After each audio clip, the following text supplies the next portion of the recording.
오늘 이 시간에 말씀의 제목은 복음의 의입니다.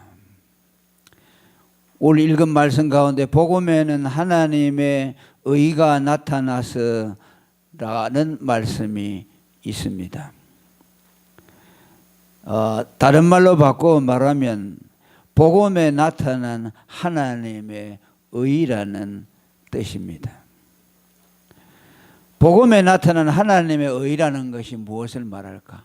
이 세상에는 의라는 말이 많습니다. 의라는 말은 옳음, 공의, 또 올바른 거, 또 법적인 거, 이런 걸 모두 의라고 통칭합니다.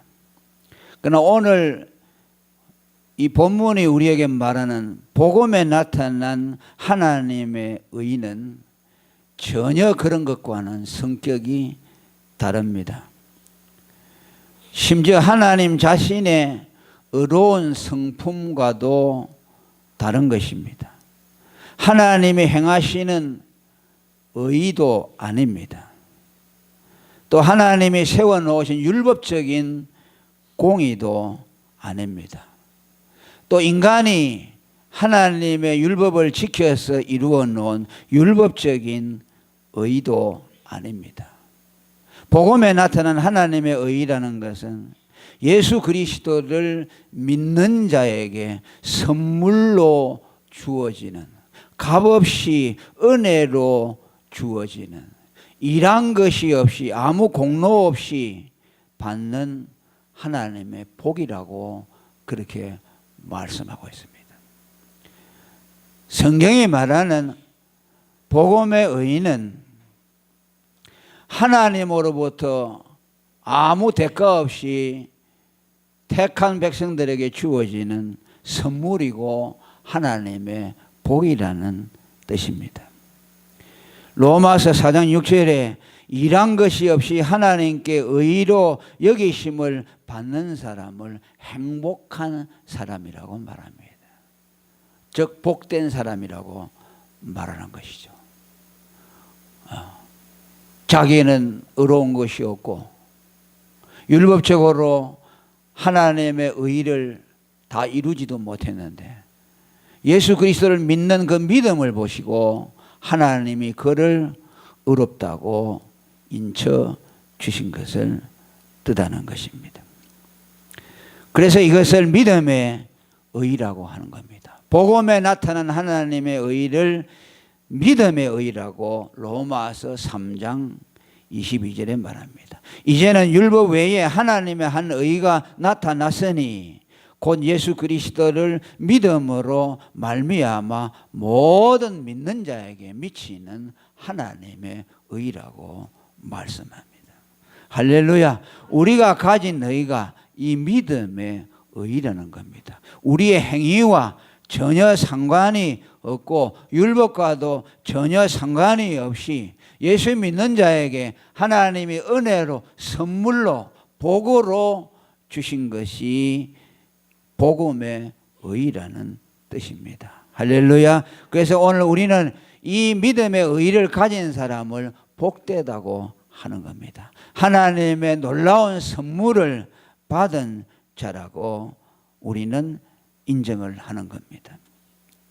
두 번째로 이 믿음의 의는 법적인 의입니다. 법정적인 의라고 말합니다. 다시 말하면 하나님이 재판장으로서 법정에 서서 모든 죄인들을 불러놓고 너는 의인이다 아니다 하는 구별로서의 기준점을 어디다가 두는고 하니까 네가 그리스도를 믿음으로 믿음의 의를 가지고 있느냐. 그 믿음의 의를 가진 자에게는 하나님이 법적으로 의롭다고 선포해 주시는 겁니다. 놀라운 일이죠. 마지막 때 여러분 하나님이 두 종류의 사람으로 구분할 것입니다. 백보자 심판이라고 하죠. 염소와 양으로 구분하게 될 것입니다. 무엇을 가지고 하느냐? 네가 예수를 믿느냐 안 믿느냐? 네게 믿음의 의가 있느냐? 네가 의롭다면 믿음의 의를 내어 놓아 보라고 말할 겁니다. 그러면 우리는 하나님 앞에 제가 예수를 믿습니다. 그것을 우리는 주님 앞에 내어놓아야 돼요. 그 믿음을 내어놓으면 하나님이 그 사람을 법적으로 의롭다고 인정해 주시는 것입니다. 할렐루야. 예? 그래서 이 믿음으로 의롭게 되는 복음의 의를 법적인 의라고 말합니다. 그래서 믿음의 법으로 되는 것이다. 예. 로마서 3장 27절에 자랑할 때가 있느냐 있을 수가 없느니라. 무슨 법으로 네가 의롭게 됐느냐? 행위로 됐느냐? 아니라 오직 믿음의 법으로 된 것이라. 그러므로 사람이 의롭다 하심을 얻는 것은 율법의 행위에 있지 않고 믿음으로 되는 줄 인정하노라. 그 믿음을 내어놓을 때 의롭다고 인정을 받고, 그래서 우리는 하나님 앞에 아무 할 말이 없어요. 자랑할 것이 없어요. 할렐루야. 뭘 자랑하겠어요? 하나님이 선물로 준 의인데 그거 가지고 주님 앞에 내놓는데 뭘 자랑할 게 있겠습니까? 여러분은 이 믿음의 법을 의지하시기를 바랍니다. 한번 따라합니다. 믿음의 법. 행위의 법이 아니고, 따라해서 행위의 법이 아니고 믿음의 법으로 의롭다함을 받았습니다. 아멘. 여러분은 행위로서 의롭다함을 받는 것이 아니요, 믿음으로 의롭다함을 받는다고 믿음의 법을 세워놓은 것이지 행위의 법을 우리에게 주시지 않았다는 뜻입니다. 그리고 이 복음적인 의의는 오늘 어제 갑자기 생겨난 것이 아니고 영원 전에 하나님이 언약에 놓은 것입니다. 할렐루야. 구약 시대에 이미 선지자들에게 우리가 믿음으로 의롭다함을 받을 것이라는 것이 예언이 되었습니다. 어떤 사람들은 말합니다. 구약 시대는 율법의 시대니까 구약의 성도들은 믿음으로 의롭다함을 받는 것이 아니고 열심으로 행함을, 율법을 잘 지켜서 의롭다함을 받았다. 신약 시대는 은혜의 시대니까 믿음으로 의롭다함을 받는다. 그래가지고 구약과 신약 시대를 잘라놔요. 그렇게 믿는 사람들이 많아요. 그러나 의롭다함을 받는 것은 구약 시대나 신약 시대나 똑같습니다. 아멘. 노아로부터 아벨로부터 아브라함부터 다윗으로부터 전부 믿음으로 의롭다함을 받았어요. 로마서 3장 21절에 보면 율법 외에 하나님의 한 의가 나타났는데 뭐라고 했습니까? 율법과 선지자들에게 증거를 받은 것이라. 할렐루야. 믿음으로 의롭다함을 받은 것은 누가 말했나? 율법이 말했고 선지자들이 증거해 주었다. 예수님이 오시기 전부터 모세에게 말씀했다. 모세에게 십계명을 주면서 십계명을 왜 주었느냐? 너는 죄인이라는 걸 깨달아서 사람이 의롭게 되는 것은 믿는 길밖에 없다. 그래서 십계명에다가 피를 뿌리고 율법책에다가 피를 뿌렸습니다. 무엇입니까? 죄의 싹은 사망이라. 이 율법을 지키지 못한 자는 피를 흘리는 것처럼 죽게 될 것이다 라는 말씀하게, 또 하나는 뭡니까? 그 피값을 우리가 지불할 수 없으니 어린 양 예수의 피를 거기서 뿌려서 율법으로 말미암아 절망하여 그리스도께로 우리를 인도해 주시는 거예요. 할렐루야. 그렇기 때문에 우리는 율법과 선지자들을 통해서도 믿음으로 의롭다함을 받는 법을 우리는 이미 받아왔습니다. 그리고 아브라함에게도 나타났습니다. 로마서 4장 2절에 만일 아브라함이 행위로 의롭다 하심을 얻었다면 자랑할 것이 있으려니와 하나님 앞에는 없느니라. 아멘. 아브라함이 믿음 아니고 행위로 의롭게 된 것 아니요. 성경에 보면 아브라함의 믿음이 좋다는 건 많이 나오죠. 그죠? 하늘의 별을 보고 네 후손이 이렇게 때리라 하니까 믿었죠. 그 다음에 아들 이삭을 바쳐라 하니까 했죠. 갈 때 우리를 떠나라 하니까 했죠. 착한 일, 어려운 일을 많이 했죠.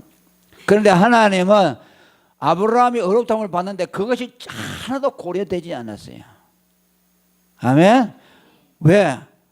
그가 행위로 의롭다함을 받지 않았다고 했으니까 의롭다함을 받는데 자식을 바치고 갈 때 우리를 순종하여 떠나고 그것이 의롭다함을 받는데 전혀 고려 대상이 안 됐어요.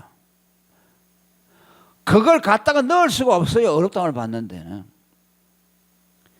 그러니까 사람들이 그렇게 생각해요. 아, 이거 아브라함하고 우리는 다르죠. 아브라함은 아들을 바쳤는데 그분이 믿은 거하고 우리 믿음이 다르죠. 아니요. 그걸 고려에 안 넣었어요.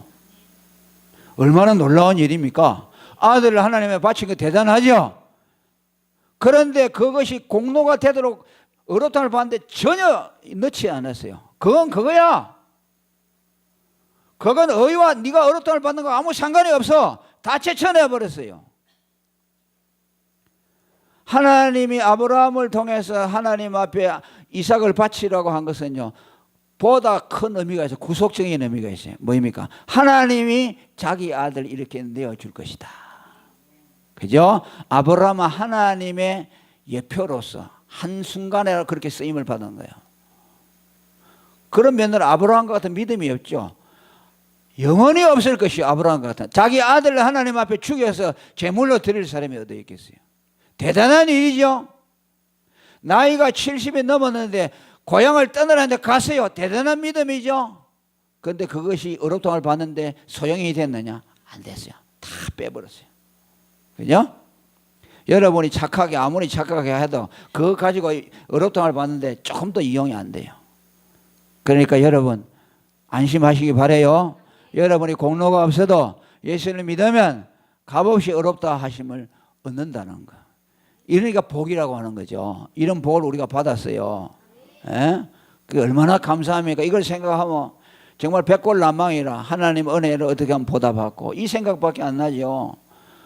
많은 사람이 있는데 내게 하나님이 이 영원전에 택정해 주시고 예수 보내주시고 또 복음으로 나를 불러주시고 또 믿음도 선물로 주게 하셔서 믿어졌으니 세상에 하나님이 다 해줬잖아요. 여러분 지금 앉아있는 거 전부 하나님이 하신 것이요. 하나님이 불러줬지. 뭐 여러분들이 뭐 믿음이 있고 뭐 결단해서 나온 것 같아요. No. 그러지 않아요. 이 로마서 4장은요, 창세기 15장 5절에 근거한 거죠. 그를 이끌고 나가되 하늘을 우르러 무뼈를 셀 수 있나 보라. 그러죠. 아브라함이 여호와를 믿으니 여호와께서 이를 그로 어기여 여기시고. 여기서 아브라함이 의롭다함을 받은 거 뭡니까? 믿었다는 것밖에 없어요. 믿음. 아멘. 다윗에게도 마찬가지죠.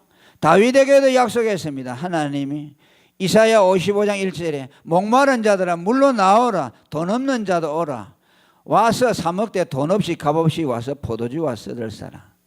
너희는 귀를 기울이고 내게 나와 들으라. 그리하면 너희 영혼이 살리라. 내가 너희에게 영원한 언약을 세우리니 곧 다윗에게 허락한 확실한 은혜니라. 다윗도 하나님의 언약으로 예수를 믿고 의롭다함을 받았고, 이 다윗에게 세운 언약이 오고 오는 세대에 그대로 유효했고, 아브라함이 믿음으로 의롭다함을 받은 것도 오고 오는 세대에 그 언약이 네 후손들에게 그대로 적용될 것이라고 여러 곳에서 말씀합니다. 창세기 17장 9절에도 내 언약을 지키고 내 후손도 대대로 지키라. 뭘 말합니까? 믿음의 언약을 말하는 겁니다. 믿음의 언약을 지키면은 네가 의롭다함을 받은 것처럼 너의 후손들도 의롭다함을 받을 것이라고 말합니다. 이것을 다시 로마서 신약에서 재강조합니다. 4장 13절에 아브라함이나 그 후손에게 이 세상의 후손가 되리라고 하신 언약은 율법으로 말미암은 것이 아니요 오직 믿음의 의로 말미암은. 무슨 말이에요? 세상의 후손이라는 것은 뭐 세상을 준다는 말이 아니라 하나님 나라의 유업을 상징적으로 말씀하는데, 이스라엘 백성들은 구약 시대에 가나안이 그것을 상징했죠. 예수를 믿으면은 의롭다함을 받아서 그 믿음의 의로 말미암아 하나님의 약속하신 유업을 받게 된다는 것을 말씀했습니다. 여러분들은 믿음만 의지하시기를 바랍니다. 이건 영원부터 세워놨어요. 우리 조상들부터 세워놨어요. 여러분들이 그걸 바꾸려고 해서는 안 됩니다. 그 다음에 믿음에서 믿음으로 이르게 하나니, 복음의 의라는 것은 처음부터 끝까지 믿음만 요구한다는 것을 말씀합니다. 한번 따라합니다. 믿음에서 믿음에 이르게 하나니. 의롭다함을 받는데 우리에게 하나님이 뭘 요구하냐? 처음에만 믿음을 요구하고 나중에는 행위를 요구한다. 너는 한 예수 10년 믿었으니까 너는 이제 초신자같이 그러면 안 돼. 너는 이런 거 해야 구원받아. 하나님은 그러지 않아요. 지금 와서 예수 처음 믿은 사람도 믿으라고 하고, 그 다음에 100년을 믿어도 너도 믿으면 구원받는다. 할렐루야! 차이가 없어요. 그런데 우리 일반 기독교인들 어떻게 생각합니까? 처음 예수 믿는 사람은 하나님이 어리니까 믿음만 요구하고, 한 20, 30년 믿었으면은 행위를 요구하지. 천만의 말씀. 만만의 콩떡이요. 바울이 여러분, 내가 육체 가운데 사는 것은 그리스도를 믿는 나를 위해 죽으신 예수 그리스도를 믿는 믿음 안에서 산다고 한 것이요. 언제적 고백입니까? 예수를 오래 믿어가지고 가장 성숙한 단계에 이를 때 하는 소리야. 초보 신앙이 아니요. 전에도 어떤 사람이, 목사님, 우리가 예수 믿는 거 초보자도 아닌데 맨 예수 믿음으로 어렵다고 합니까? 그래. 좀 높은 단계를 달라는 거예요. 참, 그게 복음을 모르는 거죠. 자, 따라합니다. 복음은 가장 기초인 동시에 가장 높은 단수이다. 왜? 믿음의 법은요. 그 믿음은요, 못 받아들여요. 거듭나가지고 하나님의 사람이 아니면 못 받아들여요. 그게 가장 높은 법이요. 그 믿음의 법은 영원한 것이요. 예수 믿기 시작하고서부터 천국 갈 때까지 우리는 믿음에 의지해야 합니다. 그래서 믿음으로 믿음에 이르기는 오직 믿음만 의지한다. 하나님은 우리에게 다른 것을 요구하지 않는다. 그 예수를 오래 믿고 했으면은 우리가 하나님 앞에 헌신도 해야 되죠. 그렇게 목사님들이 설교하잖아요. 그런데 그것을 바로 알아들어야 되죠. 헌신 안 하면 지옥에 간다 구원했는데 그 말이 아니고, 믿음이 자라나서 이제 자기 본의로 믿는 데서 좀 주님도 사랑하고 헌신도 하라 그 말이지. 네가 그렇게 안 하면 어렵다함을 받지 못한다 그 뜻이 아니에요. 똑같아요.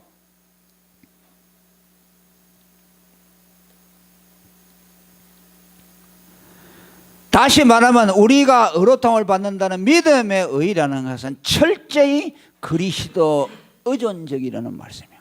처음부터 끝까지 예수의 공로만 의지해야 돼요. 예? 그래서 고린도서 1장 30절에 말하니까 우리는 하나님께로 나서 그리스도 예수 안에 있고 예수는 하나님께로 나서 우리에게 지혜와 의로움과 거룩함과 구속함이 됐다. 우리의 의는 예수에게 있다고 말해요. 그러니까 예수에게만 가서 그분의 의를 힘입어야 된다. 아멘. 그 다음에 마지막으로 하나만 더 말씀을 드립니다. 의인은 믿음으로 말미암아 산다. 결론적인 뒷부분이죠. 자, 우리 다시 한번 17절 처음부터 읽어봅니다. 시작. 의가 나타나서 믿음으로 믿음에 이르기에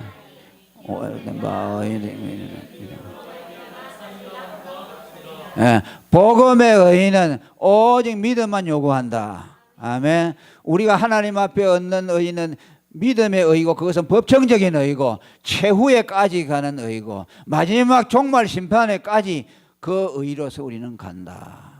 그 다음에 뭐야?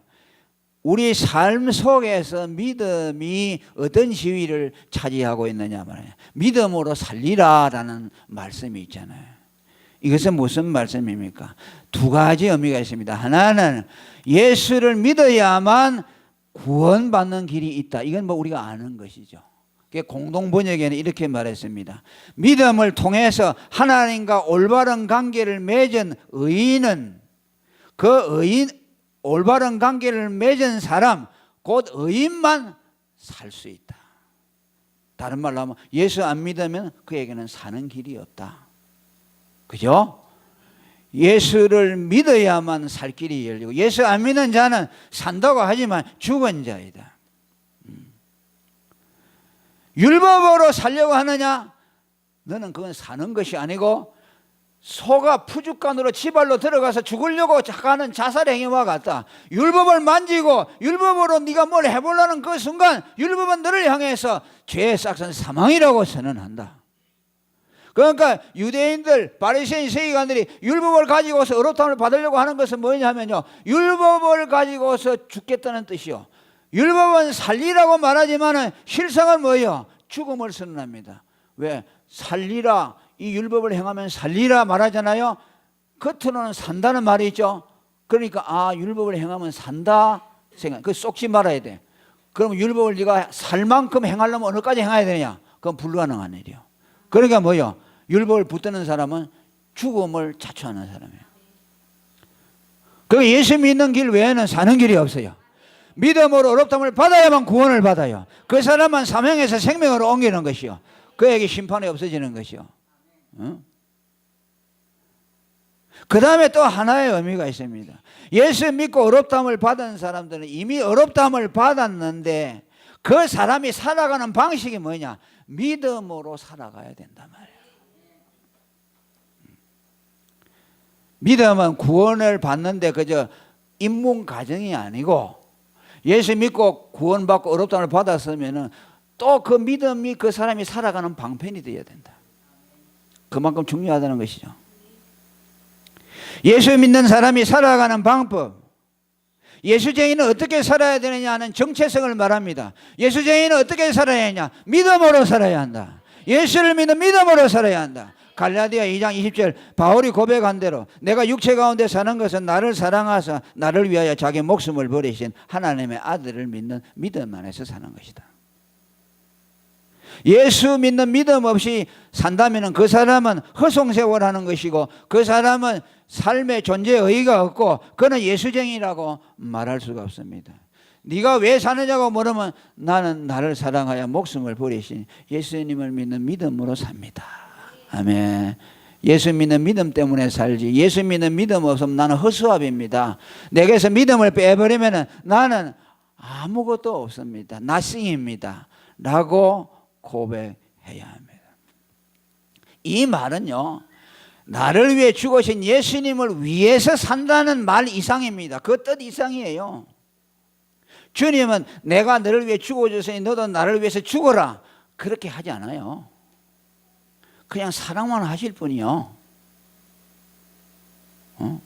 내가 너에게 이렇게 베풀었으니까 너 이렇게 내놔라. 주님은 그렇게 안 해요. 그냥 사랑만 하셔요. 우리에게 자기 생명을 주셨어요. 우리는 그 사랑을 받아들이는 거죠. 예수님이 나를 위해 죽어서 나를 구원해 줬구나. 너무 고맙다. 예수님 믿습니다. 저는 예수님만 믿겠습니다. 주님은 그것을 기대하셔요. 네가 뭐 예수 위에 살고 안 살고 그런 거 요구하지 않아요. 그렇게 살다 보면 예수님을 위할 수도 있죠. 그런데 순서가 바뀌면 안 돼요. 내가 너를 위해 죽어서 너는 나를 위해 죽어야 된다. 살아야 된다. 주님은 그러지 않아요. 그것은 더 높은 차원이죠. 예수를 믿는다는 그 자체가 우리의 정체성이 되어야 된다는 말은 그렇게 사는 것을 통해서 우리는 오롯이 예수 그리스도를 기쁘시게 할 수 있고 하나님께 영광을 돌려요. 예수가 우리를 위해 죽어졌기 때문에 그 예수를 가장 영화롭게 하는 길이 뭔지 압니까? 그분을 믿는 겁니다. 그분을 믿어서 그분을 나의 존재의 의로 삼고 그분을 내가 살아가는 이유로 삶을 때 그 삶의 방식이 하나님을 영화롭게 해요. 하나님을 기쁘시게 해요. 뭘 하든지 그저 예수님 믿습니다. 제가 믿음으로 하겠습니다. 그 요한복음 6장 40절에 하나님의 뜻은 뭐라고 했어요? 아들을 보고 믿는 자마다 영생을 얻는 이것이라고 했어요. 로마서 14장 23절에 믿음으로 하지 아니한 모든 것이 죄라고 그렇게 말씀했습니다. 예수를 믿고 의롭다함을 받은 사람들, 복음의 의를 가진 사람들은 오롯이 믿음으로 사는 사람이 되어야 한다는 뜻이야. 아멘. 예수님 사랑합니다. 예수님 나를 위해 십자가에 못 박아 주셔서 감사합니다. 전 예수님만 사랑할래요. 예수님만 믿을래요. 주님 이 믿음 평생 떠나지 않게 해주시고 이 믿음을 나의 보배로 삼게 하시고 내 재산보다 더 가치롭게 여기게 하시고 이 믿음이 내 기쁨이 되게 하시고 이 믿음이 내 찬송이 되게 하시고 내가 살아가는 이유가 되게 해주세요. 우리는 그렇게 살아야 돼요. 아시겠어요? 그렇게 삶으로 복된 삶이 되기를 축원합니다. 통성으로 기도하겠습니다. 하나님 아버지 감사합니다.